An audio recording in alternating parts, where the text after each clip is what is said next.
আমি রাসূলুল্লাহ সাল্লাল্লাহু আলাইহি সাল্লামকে বলতে শুনেছি যে আমি ঘুমিয়েছিলাম।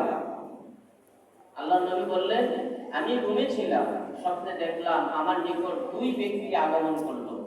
তারা আমার বাহু ধরে আমাকে এক দুর্গম পাহাড়ে নিয়ে গেলেন। তারপর আমাকে বললো, আপনি পাহাড়ের উপর উঠুন। আমি বললাম, আমি তো উঠতে পারবো না। তারা বললো, আমরা আপনাকে সহজ করে দিব, অর্থাৎ আমরা আপনাকে সাহায্য করব। তারপর আমি উপরে উঠলাম। যখন পাহাড়ের সমতলে পৌঁছলাম, হঠাৎ এক ভয়ঙ্কর আওয়াজ আমি শুনতে পেলাম। আল্লাহর নবী ভীত সন্ত্রস্ত হয়ে গেছেন। এমন এক ডেঞ্জারাস আওয়াজ আল্লাহ রাসূল সাল্লাল্লাহু আলাইহি ওয়াসাল্লাম শুনলেন। আল্লাহর নবী তখন এই ফেরেশতাদেরকে বললেন যে এই আওয়াজটা কিসের হলো? তিনি আতঙ্কিত হলেন, ভয় পেয়ে গেলেন। বললেন, এই আওয়াজটা কিসের হলো? তারা বলতো, এটা জাহান্নামীদের আর্তনাদ। কাদের আর্তনাদ? জাহান্নামীদের আর্তনাদ। ভাই, আমরা আলোচনা করি এবং শুনি, ব্যাপারটাকে মামুলিক বা স্বাভাবিকভাবে নেই, কিন্তু বাস্তব পরিস্থিতি আমরা যদি কখন অনুধাবন সঠিকভাবে করতে পারতাম।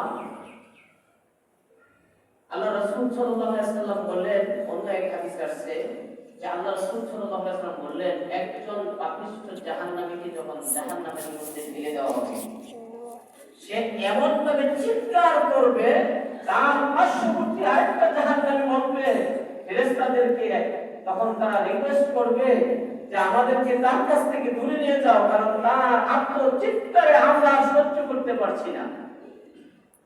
এত বিভীষিকাম, এত ভয়ঙ্কর পরিস্থিতি হবে জাহান্নামের। আল্লাহর নবী এই জাহান্নামীদের এই আওয়াজ শুনে তিনি ভীত সন্ত্রস্ত হয়ে গেলেন, ভয় পেয়ে গেলেন। তারপর তারা আমাকে নিয়ে এলেন এবং চললেন। হঠাৎ কিছু লোক দেখতে পেলাম যাদেরকে তাদের পায়ের মাংসপেশির মধ্যে এইভাবে বসির মতো কিছু দিয়ে ঝুলাই রাখছে উপরে, পায়ের মাংসপেশিতে ঝুলাইয়া নিচে মাথা দিয়ে রাখছেন, এবং তাদের মুখ এবং দুই প্রান্ত ছিঁড়ে ফেলা হচ্ছে।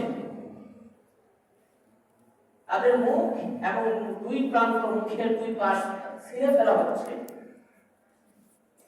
এবং তার থেকে রক্ত ঝরছে। আমি বললাম, এরা কারা? তারা বলল, ইয়া রাসূলুল্লাহ, যারা ইফতারের পূর্বে খাদ্য ভক্ষণ করে। তারা কি উত্তর দিল?